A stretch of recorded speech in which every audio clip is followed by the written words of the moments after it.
नमस्ते। आज हम एक बहुत ही दिलचस्प और ऐतिहासिक टॉपिक पर बात करने वाले हैं। जरा सोचिए, 1947 में जब भारत को आज़ादी मिली तो जमीन का बंटवारा तो हो गया, लेकिन सबसे बड़ी टेंशन क्या थी? टेंशन ये थी कि भाई इस नए नवेले देश का असली हकदार यानी यहाँ का नागरिक आखिर है कौन? ये कोई छोटा मोटा काम नहीं था। तो चलिए इस उलझन को सुलझाते हैं और देखते हैं कि आज़ादी के बाद भारत ने अपनी नागरिकता की नींव कैसे रखी। तो आज की हमारी इस चर्चा का रोड मैप कुछ ऐसा रहेगा। हम 1947 के उस भारी उथल-पुथल से शुरू करेंगे और देखेंगे कि कैसे एक पक्का कानूनी ढांचा तैयार हुआ। हम बात करेंगे नागरिकता की नींव पर, 1950 में नागरिकों की क्या स्थिति थी, फिर वो बंटवारे का दर्द और माइग्रेशन, हमारी सिंगल सिटीजनशिप यानी एकल नागरिकता का नियम, और सबसे आखिर में संसद की वो सुप्रीम पावर जो इन सबको कंट्रोल करती है। बस फटाफट से आगे बढ़ते हैं। तो शुरुआत करते हैं हमारे पहले भाग से, नागरिकता की नींव, जिसे हम राष्ट्र का गुरुकुल भी कह सकते हैं। देखिए, हमारे संविधान का जो भाग 2 है ना, जिसमें अनुच्छेद 5 से 11 तक आते हैं, वो दरअसल हमारे देश के लोगों के लिए बेसिक रूल सेट करता है। इसके पीछे की जो फिलॉसफी है, उसे आप एक बहुत बड़े गुरुकुल की तरह इमेजिन कर सकते हैं। जैसे गुरुकुल में उम्मीद की जाती है कि स्टूडेंट्स अनुशासित हों और मिलजुल कर रहें, बिल्कुल वैसे ही एक देश के नागरिकों से भी शांति से साथ रहने की उम्मीद की जाती है। आखिरकार यही समझदार और अनुशासित लोग ही तो एक मजबूत समाज की रीढ़ बनते हैं, है ना? चलिए अब दूसरे हिस्से पर आते हैं। 1950 में जब हमारा संविधान लागू हुआ तो उस पहले दिन आखिर नागरिक माना किसे गया, ये बताता है अनुच्छेद 5।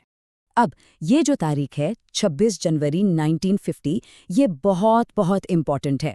इसे आप 0 आवर मान लीजिए। इसी दिन हमारा संविधान लागू हुआ था और यही वो बेस था जिस पे अनुच्छेद 5 के सारे शुरुआती नियम टिके हुए थे।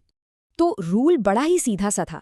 अनुच्छेद 5 कहता है कि कोई भी इंसान जिसके पास भारत का डोमिसाइल यानी स्थायी निवास था और जो इस 26 जनवरी 1950 वाली तारीख से ठीक 5 साल पहले से भारत में रह रहा था, वो ऑटोमेटिकली भारत का नागरिक बन गया। मतलब जो लोग पहले से इस मिट्टी को अपना घर मान चुके थे, उनके लिए ये एकदम क्लियर कट रूल था, कोई कंफ्यूजन नहीं। अब आते हैं कहानी के सबसे मुश्किल हिस्से पर, विभाजन और माइग्रेशन। अनुच्छेद 6, 7 और 8 इसी से जुड़े हैं। कागजों पर नियम बनाना तो आसान था, लेकिन ग्राउंड रियलिटी वो बहुत डरावनी और उलझी भी थी। बंटवारे की वजह से लाखों लोग अचानक इधर से उधर हो रहे थे। इस भारी अफरा-तफरी को संभालने के लिए हमारे संविधान निर्माताओं ने कुछ बहुत ही क्रिटिकल कट ऑफ डेट्स तय की। इन्हीं तारीखों ने ये तय किया कि कौन सीमा के इस पार का नागरिक है और कौन उस पार का।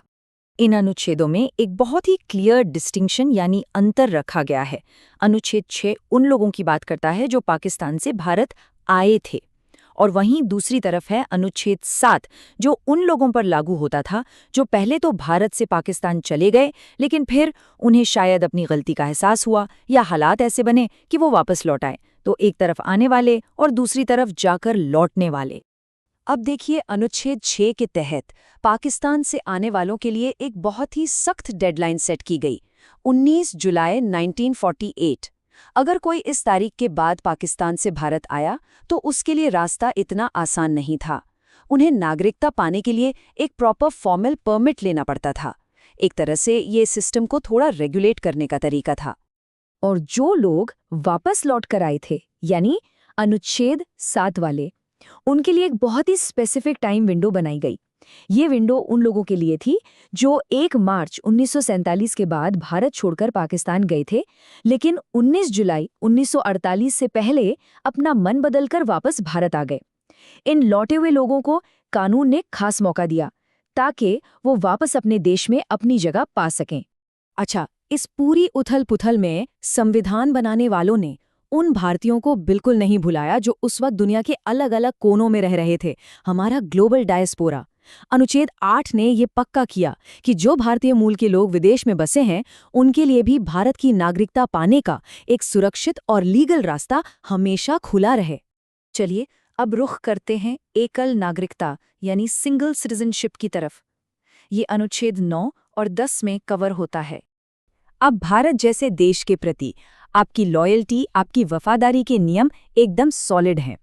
हमने सीधे ब्रिटेन से एकल नागरिकता का कॉन्सेप्ट अपनाया है। इसका सिंपल सा मतलब क्या है?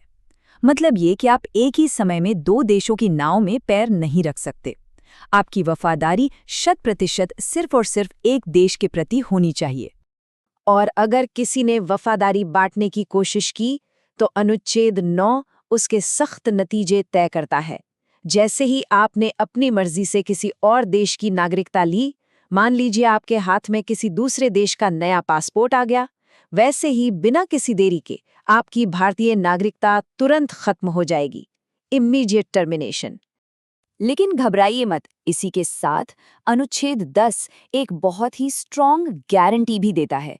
ये साफ करता है कि अगर आप एक बार भारत के नागरिक बन गए तो आपके अधिकार पूरी तरह सुरक्षित हैं, कोई उन्हें यूं ही छीन नहीं सकता। हाँ, ये अधिकार तब तक और उसी तरह से लागू रहेंगे जैसे हमारी संसद अपने कानूनों के जरिए तय करेगी। और इसी से जुड़ता है हमारा आखिरी हिस्सा, संसद की सर्वोच्च शक्ति, जिसे अनुच्छेद 11 में बताया गया है। संविधान निर्माताओं को पता था कि भविष्य में बदलाव तो आएंगे, तो नागरिकता कानूनों के भविष्य को आखिर कंट्रोल कौन करेगा? क्या हमारी राज्य सरकारों के पास इसका कोई पावर है? बिल्कुल नहीं। इस मामले में राज्यों के पास कोई अधिकार नहीं है। तो फिर ये ताकत है किसके पास? इसका सिर्फ एक ही जवाब है, केवल और केवल भारत की संसद।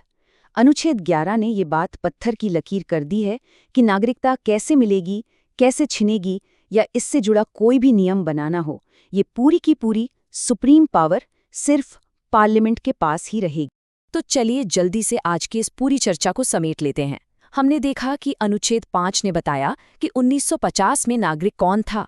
अनुच्छेद 6 और 7 ने उस भयंकर बंटवारे और माइग्रेशन को संभाला। अनुच्छेद 9 ने कहा कि भैया सिटीजनशिप मिलेगी तो सिर्फ एक, यानी सिंगल सिटीजनशिप। और आखिर में अनुच्छेद 11 ने भविष्य के सारे कानून बनाने की चाबी संसद के हाथ में थमा दी। अब जाते जाते जरा इस बात पर सोचिएगा, चूंकि सिर्फ संसद के पास ही नागरिकता के कानून बदलने की ताकत है, तो 1950 के दशक में लिखे गए ये बेसिक रूल्स आने वाले कल के कानूनों को कैसे गाइड करेंगे? आज जब दुनिया इतनी तेजी से बदल रही है, तो क्या हमारे नागरिकता के नियम भी वैसे ही इवॉल्व होंगे? ये एक बड़ा सवाल है। आज की इस दिलचस्प चर्चा में हमारे साथ जुड़ने के लिए आपका बहुत बहुत शुक्रिया। ऐसे ही सीखते रहिए और सवाल पूछते रहिए।